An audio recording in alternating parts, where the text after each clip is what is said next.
Hello friends, welcome back to our channel. Friends, financial year 2024-25 और assessment year 2025-26 की income tax के returns को file करने की due date income tax department के थ्रू एक्सटेंड कर दी गई है। पहले ये डेट 31 जुलाई 2025 थी, बट अब इस डेट को एक्सटेंड करके 15 सितंबर 2025 कर दी गई है। फ्रेंड्स, आज के इस वीडियो में हम ये डिस्कस करेंगे कि इनकम टैक्स डिपार्टमेंट के थ्रू आपकी आईटीआर वेरिफिकेशंस के रूल्स में कुछ चेंजेस किए गए हैं। वो क्या चेंजेस किए गए हैं और आप जो भी टैक्स डिडक्शंस क्लेम करते हैं अपनी इनकम टैक्स के रिटर्न्स को फाइल करते हुए, उसमें आपको जो इन्फॉर्मेशंस हैं वो पहले से ज़्यादा अपनी इनकम टैक्स के रिटर्न को फाइल करते हुए देना है। तो फ्रेंड्स, आज की इस वीडियो में हम यही बात करेंगे कि असेसमेंट ईयर 2025-26 की इनकम टैक्स के रिटर्न को फाइल करने के लिए टैक्स डिडक्शंस जो आप क्लेम करते हैं उसके लिए क्या क्या इन्फॉर्मेशन आपको अपनी इनकम टैक्स के रिटर्न को फाइल करते हुए देना है। फ्रेंड्स, पहले क्या होता था कि जब भी आप अपनी इनकम टैक्स के रिटर्न को फाइल करते थे तो इनकम टैक्स डिपार्टमेंट के थ्रू जब आपकी आईटीआर को प्रोसेस किया जाता था तो उस टाइम पर वो आपकी टैक्स डिडक्शंस को चेक करते थे और जब उनको वो ठीक लगता था तो उस टाइम पर वो आपकी इनकम टैक्स को प्रोसेस करके अगर आपका कोई भी रिफंड बनता था तो वो आपके अकाउंट में ट्रांसफ़र कर दिया जाता था। बट अब ये प्रोसेस जो है ऑटोमेटेड हो चुका है। मीन्स कि जब भी आप अपनी इनकम टैक्स के रिटर्न को फाइल करेंगे और जो भी आप टैक्स डिडक्शंस क्लेम करेंगे उसमें आपको इन्फॉर्मेशन सारी डालनी होगी और उस टाइम पर आपकी इन्फॉर्मेशन ऑटोमेटेड चेक हो जाएगी और उसके बाद आपकी आईटीआर जो है वो बहुत जल्दी प्रोसेस भी हो जाएगी और उस केस में अगर आपका कोई भी रिफंड बनेगा तो वो आपके अकाउंट में बहुत ही जल्द आ जाएगा। तो फ्रेंड्स, आज की इस वीडियो में हम यही डिस्कस करते हैं कि ऐसे कौन से पॉइंट्स हैं, ऐसी कौन सी टैक्स डिडक्शंस की इन्फॉर्मेशन है जो आपको इनकम टैक्स के रिटर्न को फाइल करते हुए देनी है। फ्रेंड्स, अगर आपने अभी तक मेरे चैनल को सब्सक्राइब नहीं किया है तो आप अभी कर दीजिए, क्योंकि इससे हमें मोटिवेशन मिलता है आपके लिए ऐसे वीडियोस को आगे लाने के लिए। सो फ्रेंड्स, वीडियो स्टार्ट करते हैं। फ्रेंड्स, असेसमेंट ईयर 2024-25 की इनकम टैक्स के रिटर्न को फाइल करते हुए अगर आप HRA यानी कि हाउस रेंट अलाउंसेस को क्लेम करते हैं तो उस केस में अब आपको ये भी बताना होगा कि आपकी बेसिक सैलरी क्या है, आपका DA क्या है, आप मेट्रो सिटी में रहते हैं या नॉन मेट्रो सिटी में रहते हैं, आपका एक्चुअल रेंट क्या है। आपको ये सारी इन्फॉर्मेशन अपनी इनकम टैक्स के रिटर्न को फाइल करते हुए उसमें ये सारी इन्फॉर्मेशन देनी होगी, जो कि पहले ये सारी इन्फॉर्मेशन ना मांगी जाती थी ना ही दी जाती थी। तो अब ये इन्फॉर्मेशन हमें इंक्रीज़ करके देनी होगी। दूसरा, सेक्शन 80C के तहत अगर आप कोई भी टैक्स डिडक्शन क्लेम करते हैं तो उसकी भी हमें डिटेल्ड इन्फॉर्मेशन प्रोवाइड करानी होगी। जैसे कि आपका LIC अगर है तो आपको LIC का नंबर देना है, LIC का टोटल प्रीमियम देना है, LIC का अगर कोई इंटरेस्ट जाता है तो उसकी इन्फॉर्मेशन देनी है, अगर आपकी FD है तो उसकी पूरी इन्फॉर्मेशन देनी है, अगर आपका PPF अकाउंट है तो उसकी भी पूरी इन्फॉर्मेशन डिटेल में हमको देनी होगी। वो भी कब? जब हम अपनी इनकम टैक्स के रिटर्न को फाइल करेंगे। तीसरा, सेक्शन 80D के तहत अगर आप कोई भी टैक्स डिडक्शन क्लेम करते हैं तो भी आपको डिटेल्ड इन्फॉर्मेशन इनकम टैक्स के रिटर्न को फाइल करते हुए देनी होगी।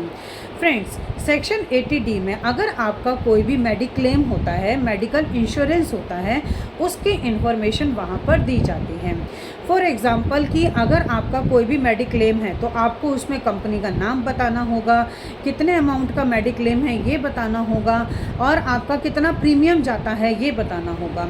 अगर आपके पेरेंट्स की एज 60 साल से नीचे है तो आपको 50,000 रुपये तक का ही अमाउंट क्लेम कर पाएंगे।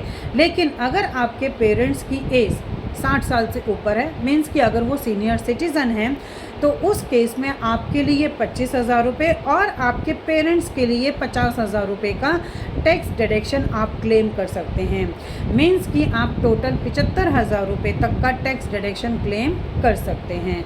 अब बात करते हैं सेक्शन 80E के डिडक्शन के बारे में। फ्रेंड्स, अगर आप सेक्शन 80E की टैक्स डिडक्शन आप अपनी इनकम टैक्स के रिटर्न को फाइल करते हुए करते हैं तो उस केस में भी आपको डिटेल्ड इन्फॉर्मेशन देनी होती है। फ्रेंड्स, सेक्शन 80E में अगर आप किसी भी तरह का कोई भी एजुकेशन लोन लेते हैं तो उस केस में आपको सारी इन्फॉर्मेशन उसमें देनी होती है। मीन्स कि आपका लोन किस बैंक ने सेंशन किया है, कितने अमाउंट का सेंशन किया है, बैंक ने किस डेट को आपका लोन सेंशन किया है और 31 मार्च तक का आपका टोटल बकाया लोन अमाउंट कितना है और उस लोन अमाउंट के ऊपर आपने कितना इंटरेस्ट पे किया है। ये सारी की सारी इन्फॉर्मेशन आपको अपने इनकम टैक्स के रिटर्न को फाइल करते हुए सेक्शन 80E की डिडक्शन को क्लेम करते हुए देनी होगी। अब फ्रेंड्स बात करते हैं नेक्स्ट डिडक्शन के बारे में। सेक्शन 80EE और सेक्शन 80EE का डिडक्शन, ये होता है डिडक्शन कब क्लेम किया जाता है, जब आपका कोई भी होम लोन चल रहा होता है। तो फ्रेंड्स अगर आपने होम लोन लेने के लिए अगर आपने किसी भी बैंक से होम लोन लिया है तो और आप इस सेक्शन का डिडक्शन क्लेम करना चाहते हैं तो उसके लिए भी आपको ये बताना होगा कि आपने कौन से बैंक से लोन लिया है, आपका जो लोन है वो किस डेट को सेंशन किया गया था और कितने अमाउंट का लोन सेंशन किया गया था, मीन्स कि उसका टोटल अमाउंट क्या था और 31 मार्च को आपके लोन की बकाया राशि कितनी है और उसके ऊपर आपने कितना इंटरेस्ट पे किया है, आपको ये सारी इन्फॉर्मेशन भी देनी होगी। अब फ्रेंड्स बात करते हैं सेक्शन 80EEB के बारे में। सेक्शन 80EEB में अगर आपके पास कोई भी इलेक्ट्रिक व्हीकल होता है और उसके ऊपर आपने जो लोन और उसके ऊपर जो इंटरेस्ट पे किया होता है उसकी सारी इन्फॉर्मेशन हमें देनी होती है। वही बैंक का नाम क्या है, आपका लोन कब सेंशन हुआ है, किस डेट को सेंशन हुआ है, कितने अमाउंट का सेंशन हुआ है और 31 मार्च तक का टोटल बकाया राशि और आपने कितना इंटरेस्ट पे किया है, ये सारी इन्फॉर्मेशन हमें अपनी इनकम टैक्स के रिटर्न को फाइल करते हुए देनी होगी। नेक्स्ट टैक्स डिडक्शन के बारे में बात करते हैं। सेक्शन 80DDB, सेक्शन 80DDB के अंदर आप वो टैक्स डिडक्शन क्लेम करते हैं कि अगर आपको कोई भी बीमारी होती है, कोई स्पेसिफाइड डिसीज़ होती है, उसके जो एक्सपेंसेस होते हैं वो आप सेक्शन 80DDB के अंदर क्लेम करते हैं। तो उसके लिए भी आपको उसके प्रॉपर एक्सपेंसेस के बिल्स अपने इनकम टैक्स के रिटर्न को फाइल करते हुए देने होते हैं। तो फ्रेंड्स इस तरह से इनकम टैक्स के रिटर्न को फाइल करते हुए अगर आप कोई भी टैक्स डिडक्शन क्लेम करते हैं तो आपको ये सारी डिटेल्ड इन्फॉर्मेशन इनकम टैक्स के रिटर्न को फाइल करते हुए देनी होती हैं। और इस तरह से अगर आप कोई भी इन्फॉर्मेशन गलत देते हैं सिर्फ टैक्स डिडक्शन क्लेम करने के पर्पज़ से तो इन फ्यूचर आपको इनकम टैक्स डिपार्टमेंट से नोटिस आने के चांसेस होते हैं। तो फ्रेंड्स आप वही टैक्स डिडक्शन क्लेम कीजिएगा जो आपकी एक्चुअल हो। एंड फ्रेंड्स अगर आप अपनी इनकम टैक्स के रिटर्न फाइनेंशियल ईयर 2024-25 और असेसमेंट ईयर 2025-26 के रिटर्न को फाइल कराना चाहते हैं तो आप स्क्रीन में दिए गए कॉन्टैक्ट नंबर्स पे हमसे कॉन्टैक्ट कर सकते हैं। आई थिंक ये इन्फॉर्मेशन आपके लिए काफ़ी यूज़फुल होगी।